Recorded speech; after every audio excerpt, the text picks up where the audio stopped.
بسم اللہ الرحمن الرحیم. ناظرین، پاک ہیلینک اردو ٹی وی سے سید محمد جمیل آپ کی خدمت میں حاضر ہے.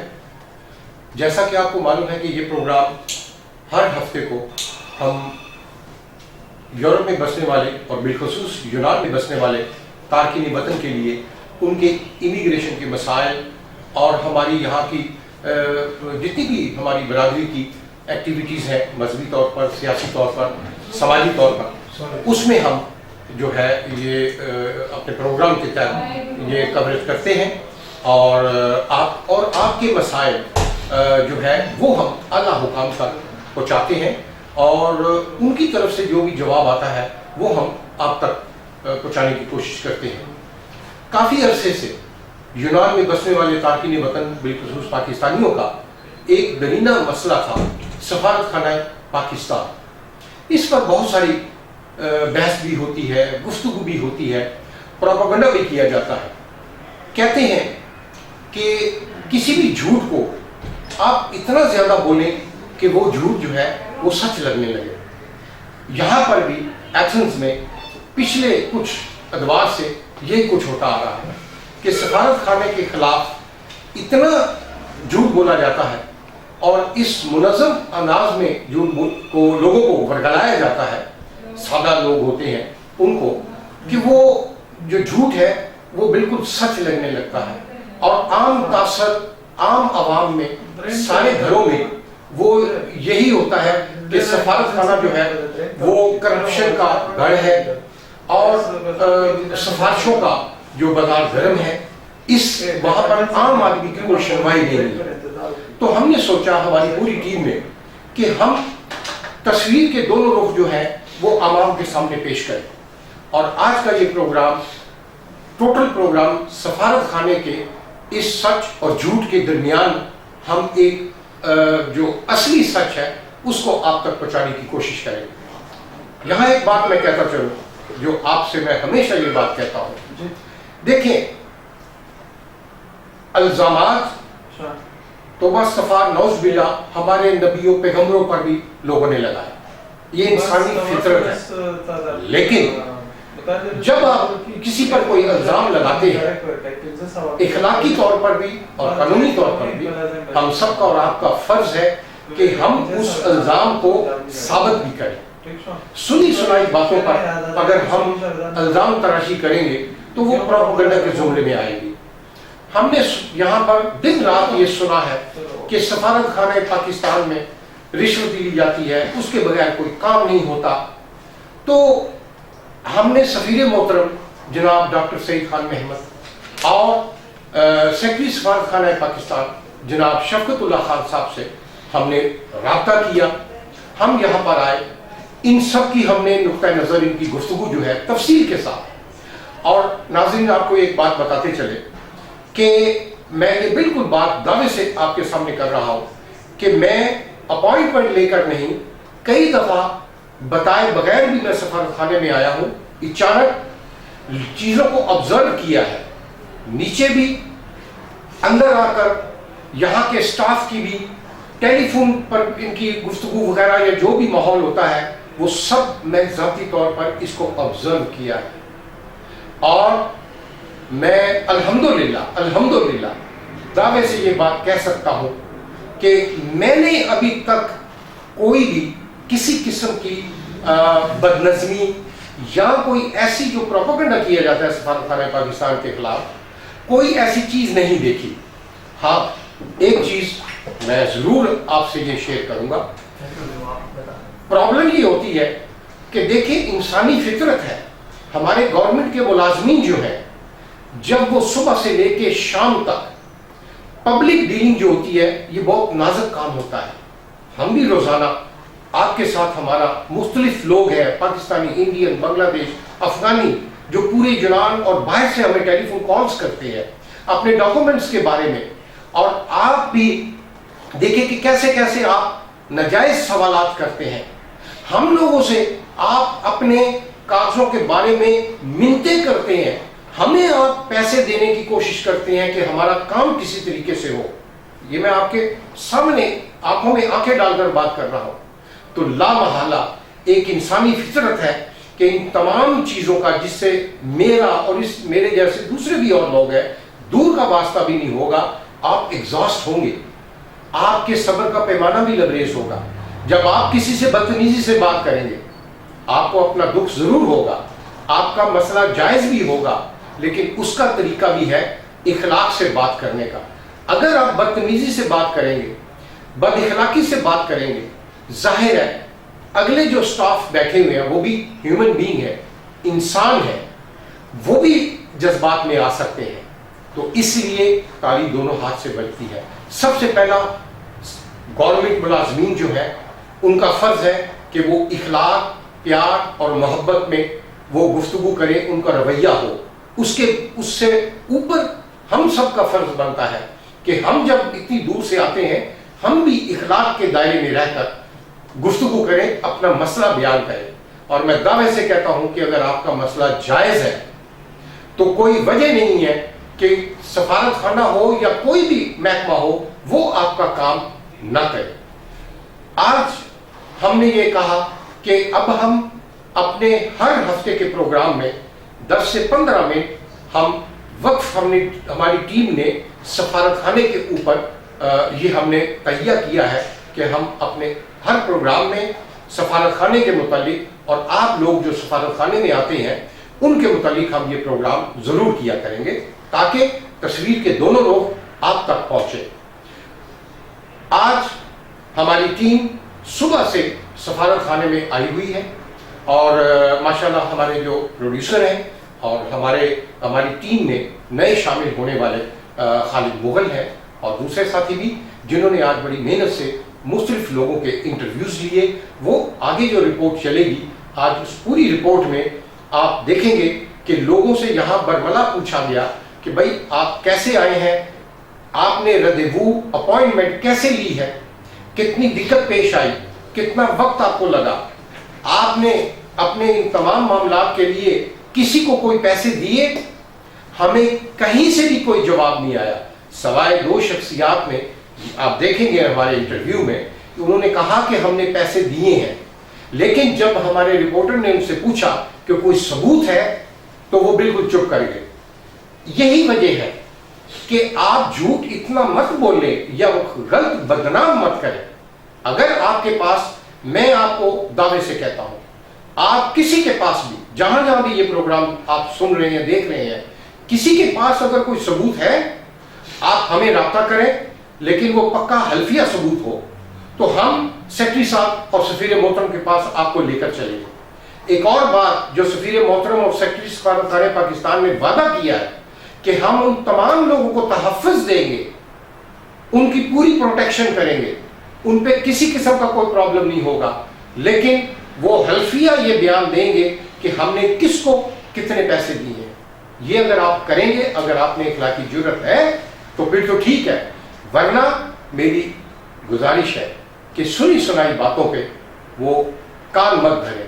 میں ایک پنجابی کی مثال آپ کو دیتا ہوں. کسی نے کسی آدمی کو کہا کہ تمہارا کان کتا لے گیا ہے, تو وہ آدمی کتے کی طرف دوڑ پڑا, اس نے اپنا کان نہیں دیکھا. تو اس لیے آپ لوگ بھی سنی سنائی باتوں کو لے کر آگے وہ کنوے مت کریں, اس کی تحقیق کریں. اگر آپ کے من کو آپ کو ثبوت ملتا ہے تو آپ اس کا پراپر وے ہے کہ آپ ڈائریکٹ بھی سفارت خانہ میں آئیں. میں یہ بھی آپ کو دعویٰ کرتا ہوں سیکرٹری صاحب کے پاس ڈائریکٹ آئیں, آپ کسی کی سفارش کی ضرورت نہیں ہے, کسی لیڈر کی ضرورت نہیں ہے. آپ آئیں, ایمانداری سے ان سے بات کریں اور وہ پورا تحفظ آپ کو دیں. ابھی آپ اور آج اس رپورٹ میں آپ دیکھیں گے 3:30 سے 4:30 بجے جو ٹیلی فون پہ اپوائنٹمنٹس ہوتی ہیں اس کی بھی ریکارڈنگ آپ دیکھیں گے. ان تمام معاملات کا ایک تصویر کا رخ آپ نے ابھی ہماری اس رپورٹ میں دیکھا. اب ہم تصویر کے دوسرے رخ کی طرف آتے ہیں. ہم سرکاری موقف جو ہے سیکرٹری سفارت خانہ پاکستان جناب شفقت اللہ صاحب کے آفس میں ہم یہاں بیٹھے ہیں. اب ان کا موقف جو ہے وہ ہم آپ تک پہنچائیں گے تاکہ آپ کو یہ تفصیل سے بتا سکیں. اور اس میں ایک اور بات بھی میں اضافہ کرنا چاہتا ہوں کہ 2 ہفتے پہلے پاکستان کی تمام مکتبہ فکر, سیاسی, سماجی, مذہبی, میڈیا, کاروباری, تقریباً 30 شخصیات سفارت خانے میں 5 گھنٹے ہم بیٹھ کر اس تمام مسائل پر سیر حاصل کھلی گفتگو ہوئی. ہر ایک شخصیت جو یہاں موجود تھی نمائندہ، انہوں نے اپنا کھل کر موقف، اپنی تجاویز دی.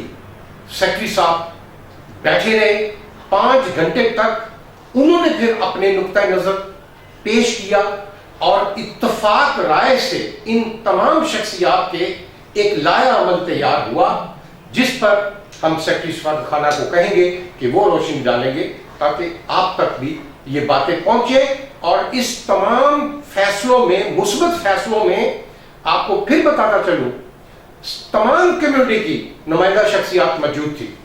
اس لیے آپ اعتراض نہیں کر سکتے. آپ ہی کے نمائندے، چاہے وہ مذہبی جماعتیں ہیں، سیاسی رہنما ہے، کاروباری حضرات ہے، میڈیا ہے، سوشل ہے، تمام لوگ موجود تھے.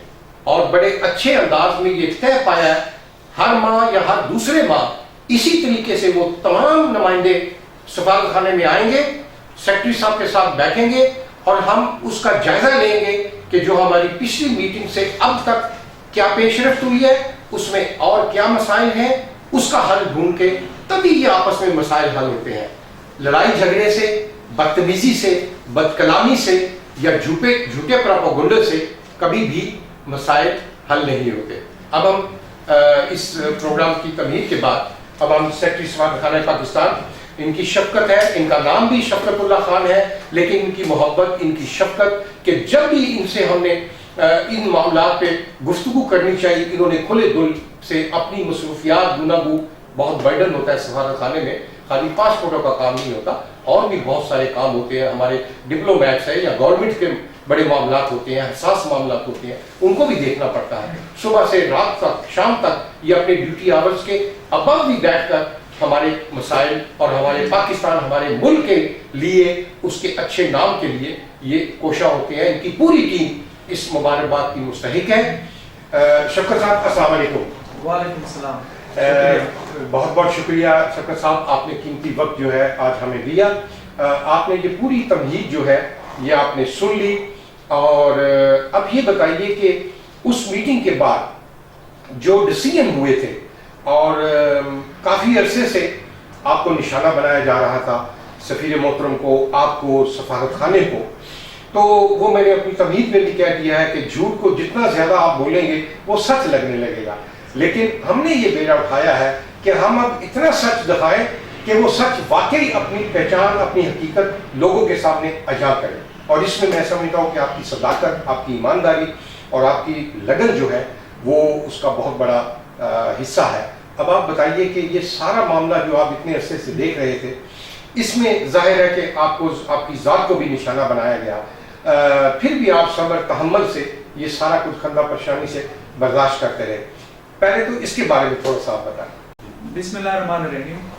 سب سے پہلے آپ کا بہت شکریہ کہ آپ تشریف لائیں، آپ کی ساری ٹیم، جو کہ آپ کے ساتھ خالد مغل صاحب ہیں، مرزا جاوید صاحب ہیں، اور آپ کا خصوصی طور پہ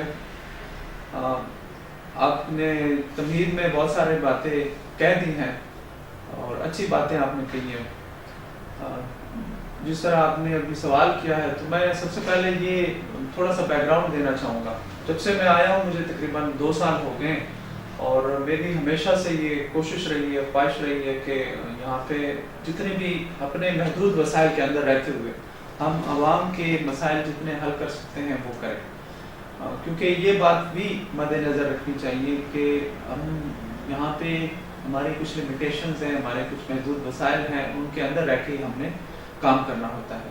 اور لیکن اس میں ہم بیسٹ کتنا کام کر سکتے ہیں وہ پھر ہم پہ ڈیپینڈ کرتا ہے کہ ہم کتنا زیادہ لوگوں کو فیسیلیٹیٹ کر سکتے ہیں. اس میں مجھے میں یہ بات فخر سے کہہ سکتا ہوں کہ جتنا ہم سے ہو سکا ہے آج تک وہ ہم نے کیا ہے. لوگوں کی مشکلات کو، مسائل کو حل کرنے میں ہم سے جتنا بھی ہو سکا ہے ہم نے اپنی پوری کوشش کی ہے. جہاں تک بات یہ ہے کہ یہ کچھ لوگ مختلف قسم کے پروپیگنڈاز کرتے ہیں، میں تو آج تک ان لوگوں کو کبھی بھی کسی بھی فورم پہ ان کا ذکر کرنا بھی گوارا نہیں کرتا، کیونکہ میں ان لوگوں کی اتنی زیادہ اہمیت میں نہیں سمجھتا کہ ان کے بارے میں بات بھی کروں اس طرح کے لوگوں کی.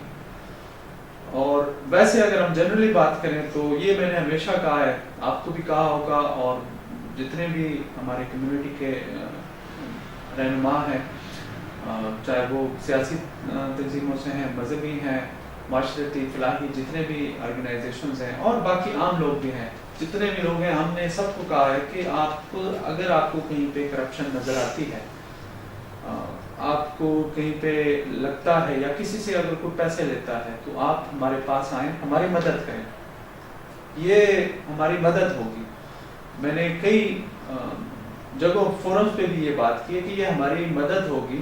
اگر کوئی آگے آتا ہے اور اس طرح کی کام میں ہماری مدد کرتا ہے کہ وہ آئیڈینٹیفائی کرے, ہمیں بتائیں کہ کون اس طرح کرتا ہے جو ایمبیسی کے نام پہ پیسے لیتا ہے یا کسی سے کوئی رشوت لیتا ہے, یہ ہماری مدد ہوگی. اور جس طرح آپ نے بھی اپنی تمہید میں ذکر کیا, ہم نے بارہا کہا ہے کہ ایسے لوگوں کی ہم ان کا نام بھی ہم سیدھا راز میں رکھیں گے, اور دوسرا یہ ہے کہ ان کے کام پہ کوئی فرق نہیں پڑے گا. جس طرح ہر جگہ ہوتا ہے کہ وہ وعدہ معاف گواہ بن جاتے ہیں, تو یہ بھی ان کی حیثیت بھی ایسی ہوگی. لیکن لوگ آئیں, ہماری مدد کریں, صرف باتیں نہ کریں. جو لوگ کر رہے ہیں وہ یہ کچھ لوگ کر رہے ہیں جو شک پسند عناصر ہیں ہماری کمیونٹی میں, بدقسمتی سے وہ یہی کر رہے ہیں کہ وہ صرف باتیں کر رہے ہیں, ثبوت ان کے پاس کوئی ہے نہیں. سفیر صاحب کا میرا نام لے کے, وہ محمد علی کا نام لے کے وہ بدنام کر رہے ہیں, ملک کو بدنام کر رہے ہیں, ایسے لوگ جن کو نہیں کرنا چاہیے. کیونکہ ہم یہاں پہ, مجھے بائی نیم یا سفیر صاحب کو بائی نیم یا محمد علی کو بائی نیم یہاں پہ پاکستانیوں کے علاوہ کوئی نہیں جانتا ہوگا, لیکن پاکستان کو سارا گریز جانتا ہے. اور وہ لوگ تو یہ بھی کرتے ہیں کہ بینر بھی گریک لینگویج میں بنا کر لاتے ہیں. اگر وہ آتے ہیں گریک لینگویج میں بینرز بنا کر آتے ہیں, تو آپ اچھی طرح سمجھ سکتے ہیں کہ ان کی آڈینس کوئی اور ہے, وہ کسی اور کو شو کرنا چاہتے ہیں, اپنے مقاصد انہوں نے کہیں اور سے حاصل کرنے, ان کا ایجنڈا کوئی اور ہے.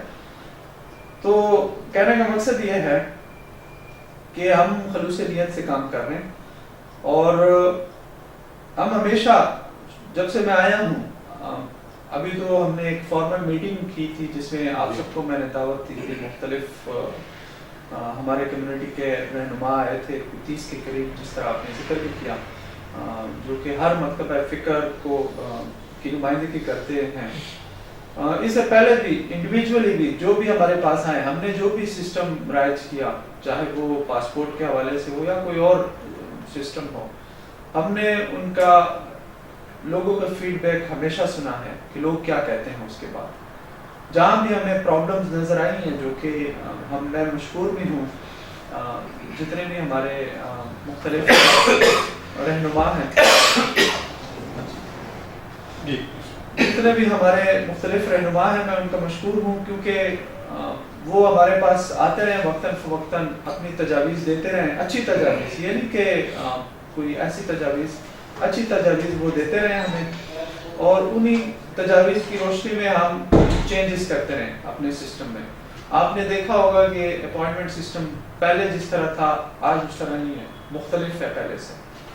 تو یہ تبدیلی کیوں آئی؟ تبدیلی اس وجہ سے آئی کہ ہمارے پاس فیڈ بیک آتا رہا لوگوں کی طرف سے کہ یہاں پہ پرابلم ہو رہی ہے, یہاں پہ پرابلم ہو رہی ہے, یہاں پہ پرابلم ہو رہی ہے, اس سسٹم میں لوگوں کو یہ تکلیف ہو رہی ہے, یہ تکلیف ہو رہی ہے. تو اسی کے حساب سے ہم نے اس میں تبدیلیاں کی ہیں, اور آج جو آپ کو سسٹم نظر آ رہا ہے, میرے خیال میں جو ہمارے محدود وسائل ہیں ان کے اندر رہتے ہوئے یہ ایک بیسٹ سسٹم ہے.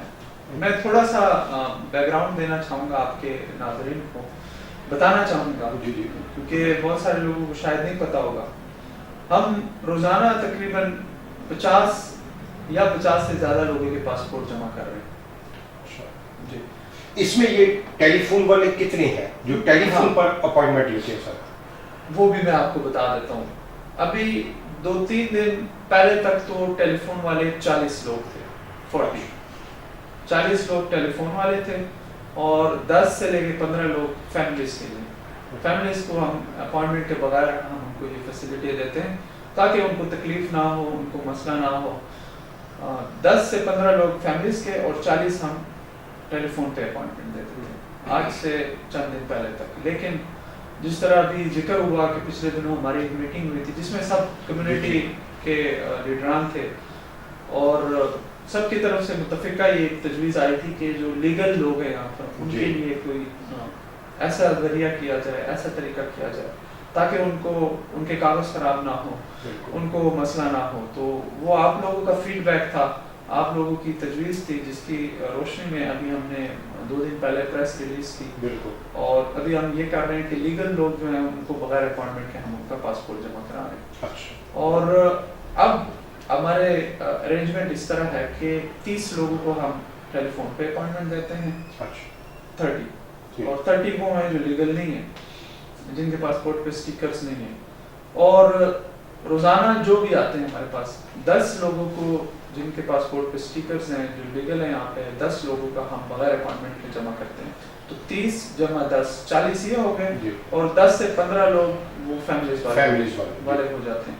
تو یہ 50 سے لے کے 55 لوگوں کا پاسپورٹ روزانہ جمع ہو رہا ہے. اور جس طرح آپ اس دن آئے تھے, آپ کو بھی اور آپ کے ساتھ شبیر داما بھی تھے, آپ لوگوں کو ہم نے خود دکھایا کہ آپ دیکھیں فون پہ کالز آ رہی ہیں, ایک کال بند نہیں ہوتی دوسری کال فوراً اوپر آ جاتی ہے اور ایک ہمارا بندہ بیٹھا ہوا ہے وہ وہاں پہ اپوائنٹمنٹس لکھ رہا ہے.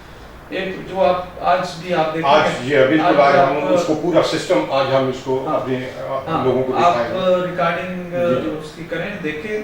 اور جس طرح میں نے اپنے جو بھی اس دن کمیونٹی کے مختلف لیڈران تھے ان سب کو بھی میں نے کہا کہ کسی بھی دن جب بھی آپ کا دل کرے آپ 3:30 سے 4:30 بجے آپ ایمبیسی آئیں, آپ دیکھیں کہ ایک بندہ ہمارا بیٹھا ہوتا ہے, وہ فون ریسیو کرتا ہے, وہ اپوائنٹمنٹ دے رہا ہوتا ہے لوگوں کو.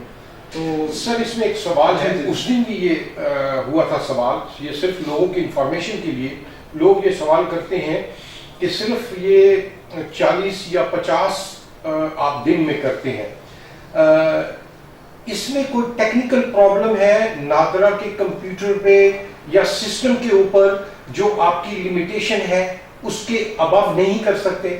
یہ ذرا ہمارے لوگوں کو, عام لوگوں کو, پبلک کو اس چیز کا علم نہیں ہے. ٹائمنگز پاکستان گریس کے اس کا بھی کیا اثر ہے آپ کے یہاں پہ کام کا, ان ٹیکنیکل چیزوں کا ذرا پلیز آپ بتائیں.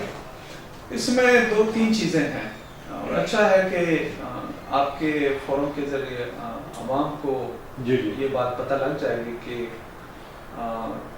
کس طرح سے یہ ہوتا ہے, سسٹم کام کیسے کرتا ہے. اس میں نمبر 1 چیز تو یہ ہے کہ ٹائم ڈفرینس ہے, پاکستان کا اور یہاں کا ٹائم ڈفرینس ہے. اور ٹائم ڈفرینس کو ڈسکس کرنے سے پہلے میں ایک تھوڑا سا بیک گراؤنڈ دینا چاہوں گا کہ پہلے مینول پاسپورٹس تھے, اب MRP پاسپورٹس ہو گئے. مینول پاسپورٹس جب تک تھے تو مینول ساری چیزیں ہمارے ہاتھ میں یہاں پر ہوتی تھی. ٹھیک. میں اگر دیر تک بیٹھ جاؤں تو اگر 200 لوگ بھی ہیں تو 200 لوگوں کا بھی انٹرویو کر کے میں اسی دن ان کے پاسپورٹ ایشو کروا سکتا تھا. مینول پاسپورٹ ساری چیزیں یہاں پہ ہوتی تھی, انٹرویو یہاں پہ ہو رہا ہے, پاسپورٹ ہمارے پاس پڑے ہوئے ہیں, اس کو ہم نے صرف لکھنا ہے, تصویریں لگانی ہیں اور لوگوں کو دینے ہیں. یہ سسٹم تھا جو کہ سارا کچھ یہاں پہ ہوتا تھا. اور ایک ٹائم پہ مجھے یاد ہے اور میرے آنے سے پہلے بھی 200 سے لے کے 300 پاسپورٹ بھی روزانہ لوگوں کو ایشو ہوئے. جی بالکل. مطلب 200 لوگ بھی آئے ہیں تو ان کو پاسپورٹ ملے ہیں. پہلے یہ سسٹم تھا.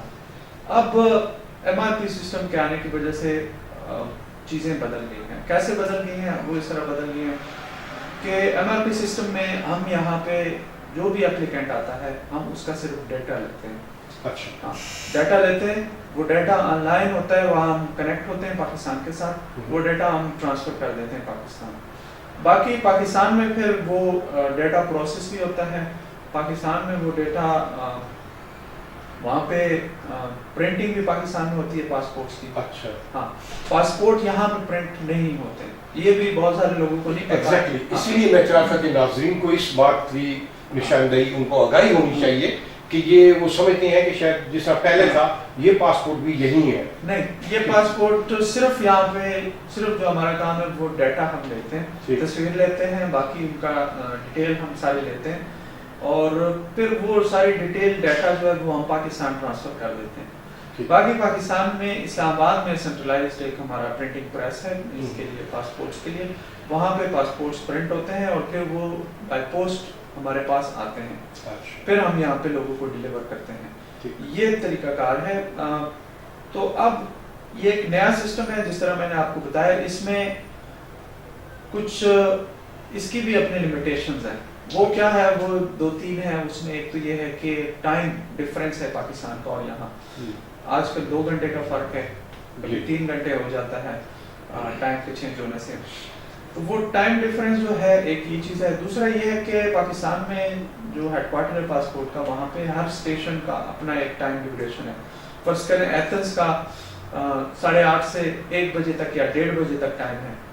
اس طرح کسی اور اسٹیشن کا اپنا ٹائم ہے. اس ٹائم کے دوران ہم لوگوں کا ڈیٹا لے سکتے ہیں اور ٹرانسفر کر سکتے ہیں. اس کے بعد یہ نہیں کر سکتے ہیں کہ ہم 5 بجے کوئی آئے ہم اس کا ڈیٹا لے لیں اور ہم اس کو رکھ لیں اور اگلے دن ہم اس کو بھیج دیں یا اس طرح بھیج لیں. نہیں, ساری چیزیں آن لائن ہوتی ہے. جب وہ بندہ پروسیس ہو رہا ہوتا ہے, اس کا نہ صرف یہ ہے کہ پاسپورٹ کا اس کا ڈیٹا ہوتا ہے, اس کا جو شناختی کارڈ کا ڈیٹا ہوتا ہے, نادرا سے بھی وہ ڈیٹا آ رہا ہوتا ہے آن لائن. جب اوپن ہوتا ہے سسٹم, وہاں سے اوپن ہوتا ہے, تو ایکسیس یہاں بھی ہوتی ہے. یہ اس طرح نہیں ہے کہ 8 بجے ہم آ جائیں اور بیٹھ جائیں اور ہم اس کو کر لیں. نہیں, وہاں پہ ایکسیس ہمیں ایک محسوس ٹائم کے دوران ملتی ہے. 8:30 سے لے کے 1:30 بجے تک یا 1 بجے تک ہمیں وہ ایکسیس ہوتی ہے. اس کے بعد وہ بند ہو جاتا ہے. تو ہم نے جو بھی پروسیس کرنا ہے وہ اسی ٹائم کے دوران کرنا ہے. ایک یہ چیز ہے. دوسری یہ چیز ہے اس MRP سسٹم میں کہ اس میں ہر بندے پہ تھوڑا سا ٹائم لگتا ہے. اس میں مختلف سٹیجز ہوتے ہیں پروسیسنگ کے. اچھا, ہمارے پاس چونکہ اسٹاف کی بہت کمی ہے تو اس لیے ہم نے 2 کمپیوٹرز رکھے ہوئے ہیں. پہلے وہ جو بھی اپلیکینٹ ہوتا ہے ایک کمپیوٹر کے سامنے بیٹھتا ہے اور پھر اس کے بعد دوسرے کمپیوٹر کے سامنے بیٹھتا ہے. ادروائز یہ 4-5 کمپیوٹرز ہوتے ہیں کہ ایک جو میں ویسے نارمل پروسیس کی بات کر رہا ہوں کہ ایک کمپیوٹر پہ آپ بیٹھتے ہیں, فرض کریں وہ آپ کا نام وغیرہ انٹر کرتے ہیں, شناختی کارڈ کی ڈیٹیل آپ کی انٹر کریں گے. دوسرے پہ وہ آپ کی مزید ڈیٹیل آپ کی چیک کریں گے, تصویر آپ کی کوئی بندہ کھینچے گا. ایک اور سٹیج پہ آپ کا جو نادرا کا ڈیٹا ہے وہ چیک کیا جائے گا کہ نادرا اور آپ کا جو ڈیٹا ہے وہ صحیح ملتا ہے. ایک اور سٹیج پہ آپ کا چیک کیا جائے گا کہ آپ کا بلیک لسٹ میں نام تو نہیں ہے. اس کے یہ مختلف سٹیجز ہوتی ہیں. تو ہر بندے پہ کم از کم 15-20 منٹ لگ جاتے ہیں ایک بندے پہ, 15-20 منٹ. لیکن یہ نارمل اگر ساری چیزیں ٹھیک چل رہی ہوں. اس میں بعض اوقات یہ بھی ہوتا ہے کہ وہ لنک جو ہے وہ کٹ جاتا ہے اسلام آباد کے ساتھ, پھر اسٹاپ ہو جاتی ہیں چیزیں, پھر وہ انتظار کرنا پڑتا ہے. تو یہ چیزیں ہیں. اس وجہ سے یہ اس طرح نہیں ہے کہ آپ نے بہت سارے لوگوں کے فارم کٹے کر لیے, آپ نے جلدی جلدی اس کا انٹرویو کر لیا اور سائن کر لیا اور بس ٹھک آپ جائیں اور بس. یہ نہیں, ہر بندے کو ٹائم دینا پڑتا ہے. ٹھیک, تو اس وجہ سے وہ ایک لمیٹڈ ہمارے پاس نمبر میں ہم لوگوں کو کر سکتے ہیں. آپ کو یاد ہوگا شروع میں ہم 30 لوگوں کو کرتے تھے اسٹارٹ میں, کیونکہ نیا تھا, ہمارے لوگ بھی نئے تھے. اور دوسرا یہ تھا کہ ہم اس کو وہاں پہ بھی ہمارے پاس ٹائم بھی کم تھا. ابھی ہم نے اسپیشل کوشش کی ہے اس وجہ سے ہم زیادہ ٹائم دینے کی, اور اب ہمارے لوگ بھی کافی ٹرین ہو گئے ہیں تو وہ جلدی اس کو پروسیس کر سکتے ہیں.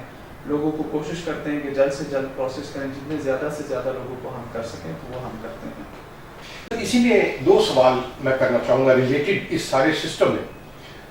دیکھا گیا ہے, شکایات بھی ہیں کہ بندہ آتا ہے, اس کا پاسپورٹ بھی بنا ہوا ہے, شناختی کارڈ بھی بنا ہوا ہے, وہ آتا ہے جب جمع کراتا ہے تو کمپیوٹر پہ اب یہ زیادہ ہونے لگا ہے کہ وہ اچانک اس وقت نہیں, بعد میں اس کو پتہ لگتا ہے کہ یہ بندہ بلیک لسٹ ہے. اچھا, جب وہ جمع کراتا ہے اس کے ذہن میں تو یہ ہے کہ جب جمع ہو گیا, فیس جمع کرا دی, میں ٹھیک ہوں. اس وقت کیوں نہیں, اس وقت بھی کمپیوٹر بھی اس کا فیڈ کیا نا نام, اس وقت کیوں نہیں اس کو پتہ لگا, اور یہ ابہام لوگوں میں آ جاتا ہے. دوسرا سوال اس میں وہ بھی بہت جینوئن پرابلم ہے, وہ چاہے یہاں سے ہو رہا ہے یا نادرا کے وہاں سے ہوتا ہے. فارم فل کرتے ہیں, جس طرح آپ نے فرمایا کہ وہ جب چیک کرتے ہیں کمپیوٹر پہ آن لائن اس کا تمام ریکارڈ ناظرہ سے بھی شناختی کارڈ کا وہ آ جاتا ہے. اس میں بھی وہ سپیلنگ لکھی ہوتی ہیں جو ابھی اس نے بھر کے دیے ہیں, وہ سپیلنگ بھی اس کے لکھے ہوتے ہیں. اس کی بھی شکایات ہیں کہ وہ سپیلنگ صحیح لکھ کے دیتے ہیں جب جمع کراتے ہیں, لیکن پاسپورٹ جب آتا ہے تو اس پہ اسپیلنگ غلط ہوتی ہے. جیسا کہ آپ کو معلوم ہے کہ یونان کا قانون بہت سخت ہے, ایک الفابیٹ بھی جو ہے وہ آگے پیچھے ہو جائے اس کا پروسیس جو ہے وہ بہت لمبا ہے اس کو درست کرانے کے لیے. اس کے پیپرز جو ہیں خاص طور پہ لیگل لوگ ہیں یا جو انلیگل ریڈ کارڈ والے بھی ہیں سیاسی پناہ والے, اس پہ بھی اس کا بہت اثر پڑتا ہے. یہ دو جو ایسے سیریس ایشو ہے اس پر آپ کیا کہیں گے؟ اچھا, آپ نے جو بات کی ہے جو بلیک لسٹ کیسز ہیں بعد میں کیوں ہم کرتے ہیں, پہلے کیوں نہیں بتا دیتے ہیں اس کو فیس جمع کرانے سے پہلے اور یہ ساری چیزیں.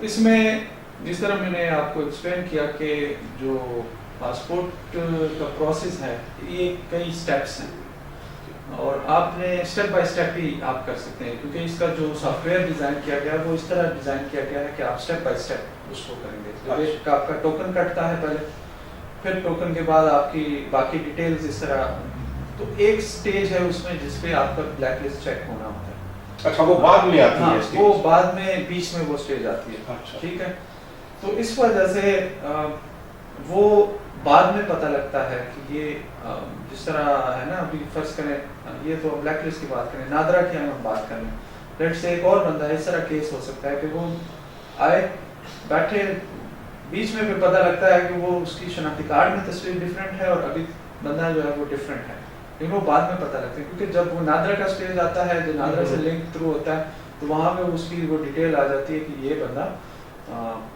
اس کا آپ کو پتہ لگ جاتا ہے کہ تصویر ڈفرینٹ ہے یا اس کی ڈیٹیل میں کوئی فرق ہے یا شناختی کارڈ دو اس کو ایشو ہیں جو ڈپ کیسز کو کہتے ہیں, ڈپلیکیٹ شناختی کارڈ ایسے کیسز بھی ہمارے پاس آتے ہیں کہ ایک بندے کو 2 نمبر کے مختلف ناموں کے شناختی کارڈ ایشو ہوئے ہوتے ہیں, اس طرح بھی ہوتا ہے. تو اس کا تو یہ جواب ہے کہ وہ بیچ میں پتہ لگتا ہے, پہلے سے پتہ مشکل ہوتا ہے. ایک یہ چیز ہے. دوسرا جو آپ نے نام کا ذکر کیا, ہمارے پاس اس طرح کے جو بھی کیسز آتے ہیں اگرچہ ہر کیس ڈفرینٹ ہوتا ہے, اگر آپ اس کی ڈیٹیل میں جائیں گے تو تب آپ کو پتہ لگتا ہے کہ ایگزیکٹلی کیا ہے. ویسے لوگ جنرلائز کر لیتے ہیں, کہتے ہیں کہ بھائی یہ اس طرح ہم سب کی یہ اس طرح کی غلطی وہ کرتے ہیں, پتہ نہیں نام غلط انٹر کرتے ہیں یا کیا مسئلہ ہے. اس طرح نہیں ہوتا. اگر آپ ڈیٹیل میں جائیں تو آپ کو پتہ لگے گا کہ ہر کیس ڈفرینٹ ہوتا ہے, لیکن زیادہ تر کیسز جو میرے نالج میں آئے ہیں وہ اس طرح سے ہیں کہ ان کا شناختی کارڈ پہ ڈفرینٹ نام ہوتا ہے اور ان کا جو مینول پاسپورٹ یہاں سے بنا ہوتا ہے اس میں ڈفرینٹ ہوتا ہے. یا یہ ہوتا ہے کہ مینول پاسپورٹ پہ تو ان کا پرانا چلا آ رہا ہوتا ہے نام وہی. ابھی میں آپ کو ویسے ایک فرضی نام بتا دیتا ہوں, سید محمد شاہ فرض کریں کوئی نام ہے, تو اس کا جب نائکوب کے لیے وہ اپلائی کرتا ہے, اور ہمارے لوگ آپ کو پتہ ہے کہ زیادہ تر پڑھے لکھے نہیں ہوتے, جو بھی یہاں پہ نائکوب کے لیے اپلائی کرتے ہیں جو بھی فارم فل کرنے والے ان کو جو بھی لکھ کے دے دیتے ہیں وہ اس پہ انگوٹھا بھی لگا دیتے ہیں, سائن بھی کر دیتے ہیں. اور جب آگے ایک دفعہ فارم ہمیں دیتے ہیں اور آپ اس پہ انگوٹھا لگاتے ہیں, فرض کریں نائکوب کا فارم, انگوٹھا آپ نے لگا دیا, سائن کر دیا, اگر آپ اس کو پڑھیں گے اس پہ لکھا ہوتا ہے کہ جو بھی میں نے انفارمیشن دی ہے یہ میرے نالج کے مطابق یہ بالکل 100% صحیح ہے. تو آپ خود ہی انگوٹھا بھی لگا لیتے ہیں, آپ سائن بھی کر دیتے ہیں, آپ وہی انفارمیشن آپ کی چلی جاتی ہے پاکستان. وہاں پہ نادرا میں آپ کا کارڈ جس طرح آپ نے نام اگر اس میں غلط لکھا ہے تو بعض اوقات یہ ہوتا ہے کہ وہ اس میں غلط پرنٹ ہو کے آ جاتا ہے. اب آپ کے پاسپورٹ میں تو آپ کا صحیح نام ہے لیکن نائکوب میں آپ کا ڈفرینٹ آ رہا ہے. جب آپ MRP بناتے ہیں تو وہ نادرا سے ڈیٹا لیتے ہیں, مینول پاسپورٹ کو نہیں دیکھتے, نادرا کا ڈیٹا دیکھتے ہیں. تو اس میں بعض اوقات جو آپ کا وہاں پہ نائکوب میں غلطی ہوتی ہے وہ آپ کے پاسپورٹ میں آ جاتی ہے.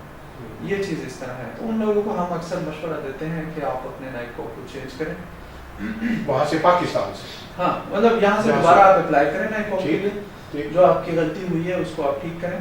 تو وہ یہ ریزن ہوتی ہے.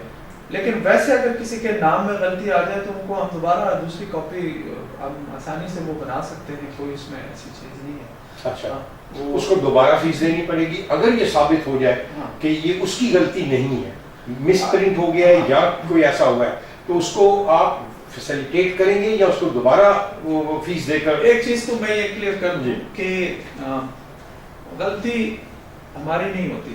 اچھا, کیونکہ ڈیٹا نادرا سے آتا ہے, وہی ڈیٹے کی بیس, اسی ڈیٹے کی بیس پہ. اس طرح نہیں ہوتا کہ غلطی ڈفرینٹ ٹائپ کی ہو سکتی ہے. اب غلطی ایک یہ بھی لوگ کہتے ہیں نا کہ وہ چاہتے ہیں کہ فرض کریں سید